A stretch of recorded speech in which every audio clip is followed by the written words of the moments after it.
Hello friends. From the ramparts of Red Fort in his Independence Day speech, Pradhan Mantri Narendra Modi announced sweeping tax reforms in India. These tax reforms are in the field of GST, goods and service tax. This will create a good environment for ease of doing business, and our industries and services shall propel with more than 10% growth rate. Overall GDP growth rate is expected to arrive up to 8%, creating $5 trillion economy in India within no time. So GST 2.0, these tax reforms have been announced, are being delivered by GST Council of India. GST Council of India क्या है? GST Council ये एक constitutional body है. Article 279A के तहत GST council establish हुआ है. GST council के चेयरपर्सन एक्स ऑफिशियो होते हैं. एक्स ऑफिशियो मतलब किसी दूसरे पोस्ट की वजह से यहां पर बैठ जाते हैं. So finance minister of India is ex officio chairperson of GST council, and finance minister of each of the states and the union territory, they are ex officio members of the GST council. GST के field में कोई भी change करना हो तो GST council का फैसला final होता है और उसको किसी भी कोर्ट या पार्लियामेंट में हम चैलेंज नहीं कर सकते. सो जीएसटी काउंसिल ने यूनानिमसली ये फैसला लिया है. देखिए यहां पर कोई भी अगर मना कर दे तो जीएसटी काउंसिल फैसला नहीं ले सकती. तो यूनानिमस एक मत से फैसला होना बहुत जरूरी है. तो सितंबर 2025 में जीएसटी काउंसिल ने यह फैसला लिया कि हम जीएसटी रजीम 2.0 लॉन्च करेंगे, जिसमें जीएसटी के सेक्टर में पूरा आमूल चूल टोटल चेंज हम जो है लेकर के आएंगे. कैसा होगा ये चेंज? ये चेंज होगा टैक्स स्ट्रक्चर को सिंप्लीफाई करने को लेके. सिंपल टैक्स स्ट्रक्चर 4 स्लैब्स अभी तक थे, अब उनको घटा करके 2 स्लैब्स में ले आए हैं. इजीली हम लोग डिवाइड कर सकते हैं और इजीली जो है हम टैक्स का सिस्टम रखेंगे. अगर हम लोग टैक्स कम कर रहे हैं, सिर्फ 2 स्लैब में लेकर के आ रहे हैं और टैक्स रिड्यूस कर रहे हैं, तो प्राइजेस कंट्रोल होंगे, इन्फ्लेशन कंट्रोल होगा, लोगों की सेविंग्स होंगी. ये सेविंग्स लोग खर्चा करेंगे तो डिमांड का बूस्ट होगा और कंपनीज को अपने प्रोडक्शन के लिए इंसेंटिव मिलेगा.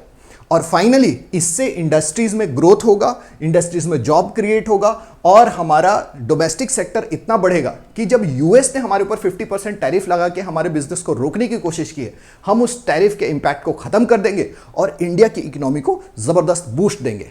So GST 2.0 is our domestic response to the external attack of tariff from the President Donald Trump of United States of America. तो हमने एक तरह से काउंटर स्ट्राइक यहां पर किया है. अब जीएसटी 2.0 में टैक्स स्ट्रक्चर या टैक्स स्लैब कैसे होंगे?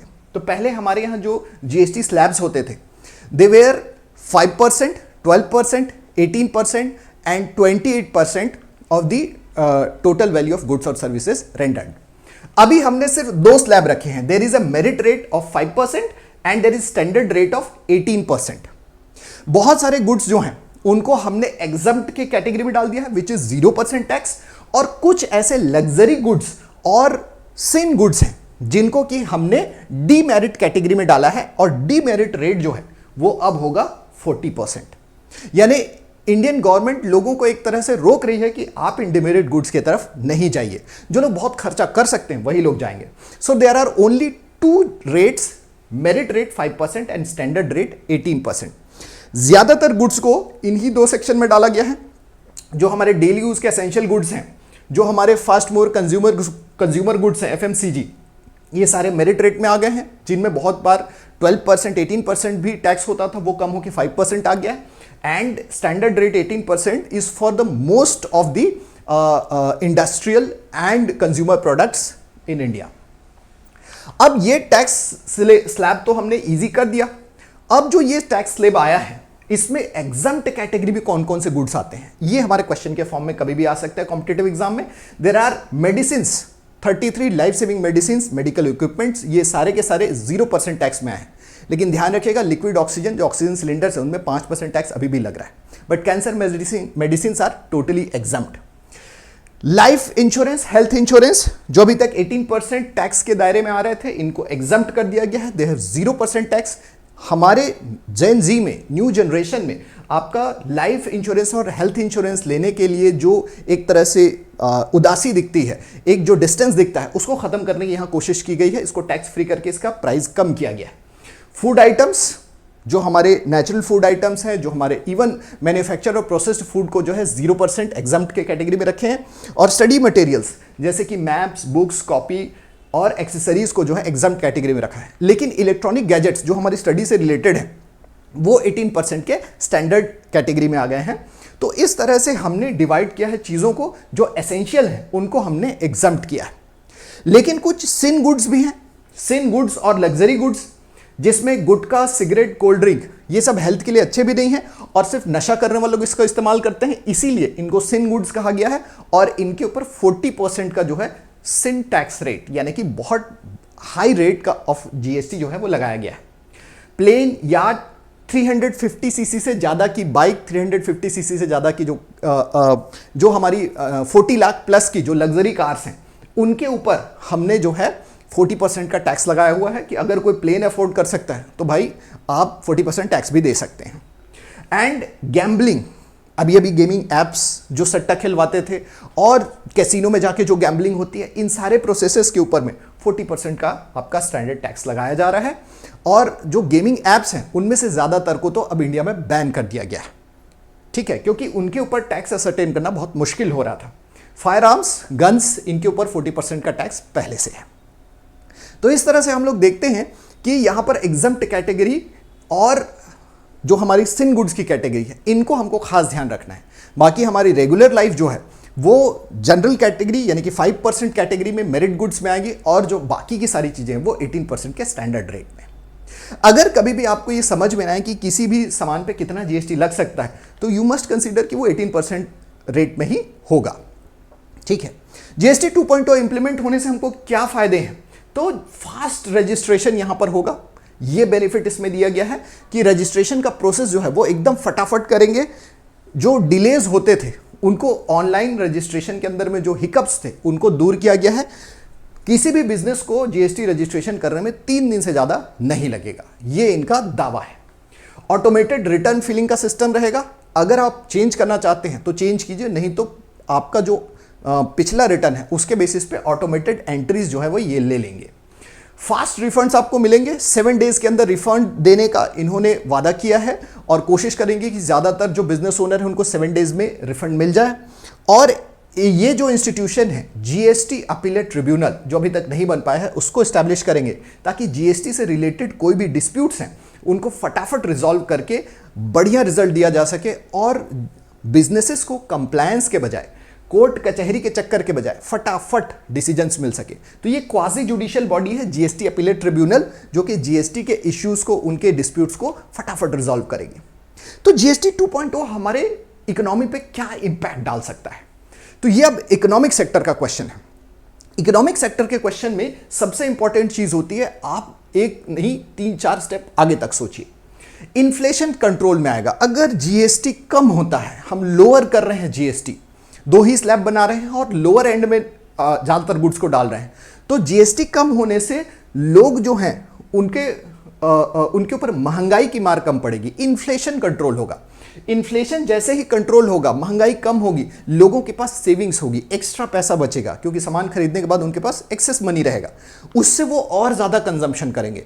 और ज्यादा कंजम्पशन करेंगे तो हमारे गुड्स का डिमांड बढ़ेगा, लोग सामान खरीदने के लिए और ज्यादा जाएंगे, गुड्स एंड सर्विसेज पे और खर्चा करेंगे, तो गुड्स एंड सर्विसेज का डिमांड बढ़ेगा। डिमांड बढ़ने से इंडस्ट्रीज को वो प्रोडक्ट बनाने का इंसेंटिव भी बढ़ता है। इंसेंटिव बढ़ने से इंडस्ट्रीज, बिजनेसेस ज्यादा प्रोडक्ट्स बनाएंगे, ज्यादा प्रोडक्ट्स बनाने के लिए ज्यादा फाइनेंस लेंगे, ज्यादा लोगों को जॉब देंगे, ज्यादा यूनिट्स लगाएंगे, इकोनॉमी में ग्रोथ होगा, जॉब में ग्रोथ होगा। So it's economic growth in all facets. और इस इकोनॉमिक ग्रोथ, जीडीपी ग्रोथ की वजह से हमारी कंट्री जो है वो $5 ट्रिलियन इकोनॉमी की तरफ तेजी से आगे बढ़ेगी, टोटल जॉब ग्रोथ की तरफ तेजी से आगे बढ़ेगी। लेकिन ऐसा नहीं है कि इसमें कोई नेगेटिव इंपैक्ट नहीं है, नेगेटिव इंपैक्ट भी हैं। ये जो जीएसटी ग्रोथ हो रहा है उसमें शॉर्ट टर्म में बहुत सारे स्टेट्स को जीएसटी का बहुत ज्यादा लॉस हो रहा है, क्योंकि अभी तक हम जिनको हायर जीएसटी कैटेगरी में रखते थे, जैसे कि 12%, उसके बहुत सारे गुड्स अब 5% जीएसटी कॉलम में आ गए हैं, बहुत सारे को 18% से हमने 5% जीएसटी कॉलम में ले आया है। तो इस तरह से जीएसटी के कम होने की वजह से अब बहुत सारे स्टेट्स को जीएसटी का लॉस हो रहा है। This loss has been estimated 48,000 crore in total for all the states. every year for at least coming 5 to 7 years. तो कुछ ऐसे स्टेट्स हैं जैसे कि कर्नाटक, सिक्किम, पंजाब, जम्मू एंड कश्मीर, इन्होंने कंसर्न जताया कि ये जो रेवेन्यू लॉस स्टेट्स को होगा उससे स्टेट्स का बजट खराब हो सकता है। तो इन्होंने डिमांड किया है कि सेंट्रल गवर्नमेंट जो है वो अगले 5 साल तक उनके जीएसटी लॉस को एसरटेन करके उसको फुलफिल करे, उसके जगह पे पैसे का असिस्टेंस दे, जिससे कि इन स्टेट्स का बजट बैलेंस्ड रहे। अब देखिए, कॉन्स्टिट्यूशन में एक और बात आती है, fiscal responsibility and budget management act. Fiscal responsibility and budget management act ये बोलता है कि कोई भी स्टेट जो है वो रेवेन्यू डेफिसिट पे नहीं चल सकता, उनको अपना डेफिसिट, अपना घाटा कम करना रहेगा। और डेफिसिट कम करने के लिए आपको एक्सपेंसेस कम करने हैं, इनकम बढ़ाना है। इनकम बढ़ाने के लिए आपको रेवेन्यू चाहिए, टैक्स चाहिए। और यहां पे टैक्स कम करने की बात हो रही है तो स्टेट्स जो हैं वो टैक्स कम इसलिए नहीं कर पाते क्योंकि उनका जो रेवेन्यू सोर्स है वो यहां पर अगर चला जाएगा तो वो बजट मैनेज नहीं कर पाएंगे, और डेफिसिट होने की वजह से एफआरबीएम एक्ट 2003 जो है इसका जो है वायलेशन हो जाएगा। तो सेंट्रल गवर्नमेंट जो है वो अपने सपोर्ट के थ्रू इनके बजट को बैलेंस करने का प्रॉमिस कर चुकी है, and very soon these GST 2.0 reforms shall be implemented. तो शॉर्ट टर्म लॉस जो है वो लॉन्ग टर्म को इकोनॉमिक बूस्ट दे सकता है, पर यहां पे ध्यान रखने की जरूरत है कि ईज ऑफ डूइंग बिजनेस सिर्फ टैक्स सिस्टम को रिफॉर्म करने, इजी बनाने से नहीं आता। हमको डायरेक्ट टैक्स के रूल्स को भी प्रॉपर रिफॉर्म करना रहेगा, और इसके लिए इनकम टैक्स एक्ट में भी रिफॉर्म्स किया गया। हमको ओवरऑल जो है हमारे लीगल फ्रेमवर्क और इंफ्रास्ट्रक्चर को अपडेट करना पड़ेगा वर्ल्ड लेवल पे, ताकि बिजनेसेस को ऑपरेट करने में, बिजनेसेस को अलग अलग रूल से कंप्लाई करने में बहुत ज़्यादा प्रॉब्लम ना हो। कंप्लायंस, इन्वायरमेंट क्लियरेंसेस, हर्डल्स, ये सब अगर कम रहेंगे तो बिजनेसेस तेजी से ग्रो करेंगे और ईज ऑफ डूइंग बिजनेस का फायदा उठा के इंडिया में बहुत तेजी से एक्सपैंड करेंगे। इंडिया का डोमेस्टिक मार्केट बहुत ही बड़ा है। India is a vibrant democracy, लोगों को कंजम्पशन करने का बहुत ज़्यादा आदत भी है, और ये मार्केट जो है वो नए गुड्स एंड सर्विसेज के लिए एकदम तैयार है। इंडियन स्टार्टअप्स जो अपने मार्केट को सर्व कर रहे हैं वो सिर्फ इंडिया को नहीं बल्कि ग्लोबल लेवल तक आउटरीच पहुंचाने का अपना कैपेबिलिटी रखते हैं, और इसीलिए इंडियन इकोनॉमी के को जो है बहुत ज़्यादा एक संभावना वाली, एक पोटेंशियल वाली इकोनॉमी के रूप में देखा जा रहा है।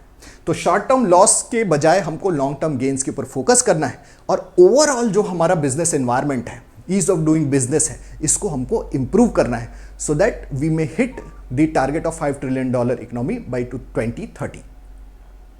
अब एग्जाम में कैसे क्वेश्चन आ सकते हैं? 56th meet article 279A constitution से आने वाले क्वेश्चंस हैं।